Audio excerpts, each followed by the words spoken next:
I think my audience doesn't really care how the cake is made, as long as it tastes good. Artificial intelligence connoisseur Credo Daniels. Hola, hola, hola mtoko uyashisa. Hola, hola, hola mtoko uyashisa. Cela ungangizeli ngenkinga, ngoba ngiyakubona uyaspida. Cela ungangizeli ngenkinga, I'm a clever brigger. Hola, hola, hola mtoko uyashisa. Hola, hola mtoko uyashisa. Hola, hola mtoko uyashisa. Hola mtoko uyashisa. Credo Daniels, he's been on the trends list of late for good reasons and the not so good reasons. The good reasons is, of course, because of the music that has been streamed millions and millions of times, which not all artists are able to achieve that kind of feat. And for the not so good reasons, based on the performances, live performances he has given of late. He's been making music for about 18 years now, and he was involved in music from the behind the scenes point of view in terms of songwriting and production, but he decided I might as well be an artist myself and become a performer.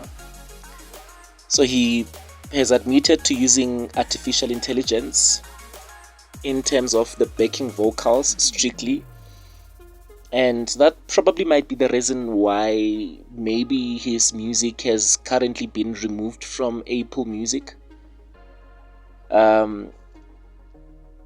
But it's not confirmed as yet, so we do not know.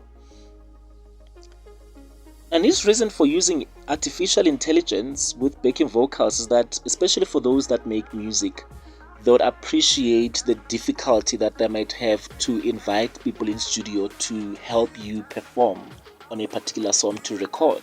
So in this case, if he's going to maybe need backing vocals of a choir, logistically it was a bit difficult for him to get choirs in studio. He says he'd ask people to come into studio and people would not pitch. And lo and behold, the opportunity came for him to use artificial intelligence for backing vocals, and he was able to use that. And after the performance with his debut live performance,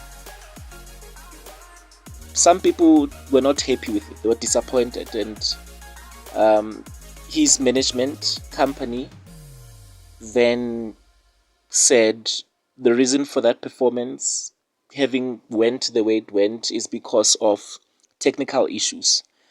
But then he also has another performance at Enca. I wonder if maybe he also experienced technical issues there.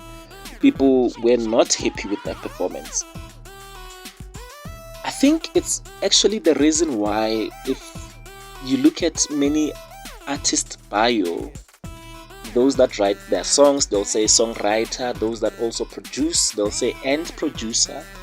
And for those that also are artists, performing artists, they'll also mention performer.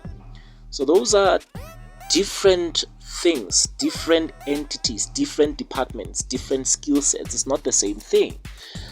It does not mean that if you're a good songwriter, you will be a good producer, or if you're a good producer, you will be a good songwriter, or you'll also be a good performer.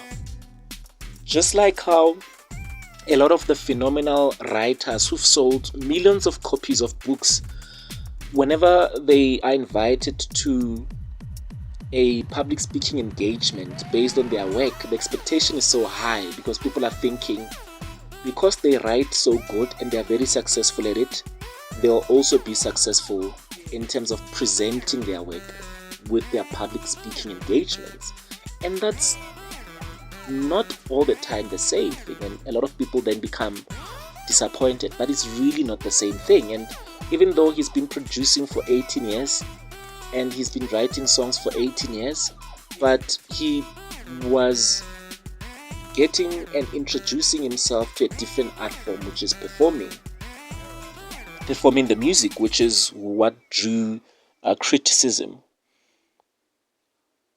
A lot of people are saying maybe he should have remained behind the scenes as a songwriter slash producer and not introduce himself as a performer. That would have been good if perhaps he did not use artificial intelligence. And because there's really a problem with using artificial intelligence is that some of the works that you create on these platforms is copyrighted material. So the machine that is artificial intelligence needs to be trained to produce the type of sound you want it to produce. It's just the machine, so it needs to be programmed. So how do you train it? You need to feed it with different singing styles, with data. And a lot of the information that has been fed to these machines is information that comes from record companies, is information that is copyrighted. So it becomes a problem now when you are using these machines to produce artificial intelligence vocals, and down the value chain you might actually find that you're able to produce that sound because artist X's vocals were fed into the machine to train it. So artist X record label has a right then to claim on the work that you're able to produce with your music. And I think that's the dilemma that he might find himself in, to say is, if he was not performing, all of the streams that he's getting, if he did not ask for permission to even sample, the correct term is interpolate.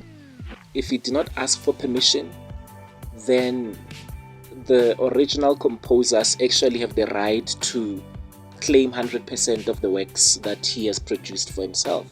I mean, it has happened before. If you look at Questa, for example, he had a huge smash on Goto, but he's not getting a cent of royalties from that because they used a different song that was copyrighted and they did not get permission for that. So whenever Ngoto is making money, whenever you're streaming it, Questa is not getting anything from that. He's getting 0%. So he's only getting money from gigs and stuff. Same thing with DJ Spoo. Remember when it rains? Remember how, a lot of people bought the music, but DJ Spoo is not getting anything from that because it's copyright infringement. Kfa's song, aka, did the same thing also with Kfa's song. He did not clear the song, and Obab Kfa's Mania, halad at him, wanted his share, and lucky for aka, Obab Kfa's got 50%. He did not go for the 100%, which he could have. And I think AK also did that with a different song. I think Jera, there's another song there where he used music without actually clearing the music. So that would have been the problem for him if he then did not choose to perform, if it depended on the streams also, because there'll be copyright claims on the music, and maybe the claims have not kicked in yet now. Maybe they have, maybe they've not. And if they've not now, it doesn't mean that down the line, after he's eating all the royalty money, people are not going to come and say, hey, we need all the money that you've generated. And at that time, it might be too late for him. So it was not sustainable also on the other hand. And maybe he did ask for copyright clearance from some of the music that is interpolated. So interpolation is when you use the melodies that a particular song have, the melodies, maybe lyrics, and you're not using the actual vocals on the songs, because I don't think he's been using the vocals, but he's using the underlying work. So it's called interpolation, not really sampling.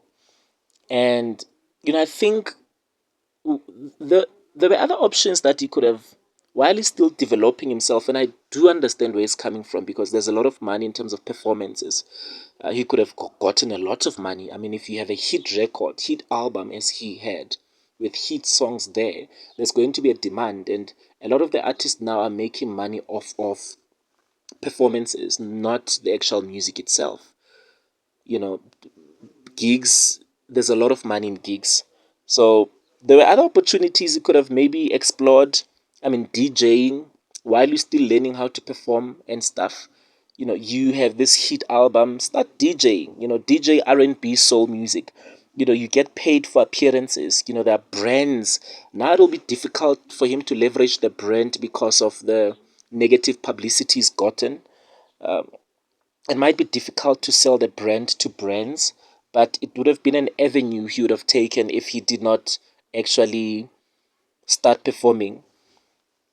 Maybe work with movies and do soundtracks, movies and films, and because there's a lot of money there in terms of synchronization deals, especially if the music was cleared, he could have went through that avenue instead of maybe kickstarting. And I do get him. There's a lot of pressure, there's a lot of money, there's really a lot of money in terms of performances, but maybe if he would have waited a bit. That was part one. Part two on the way.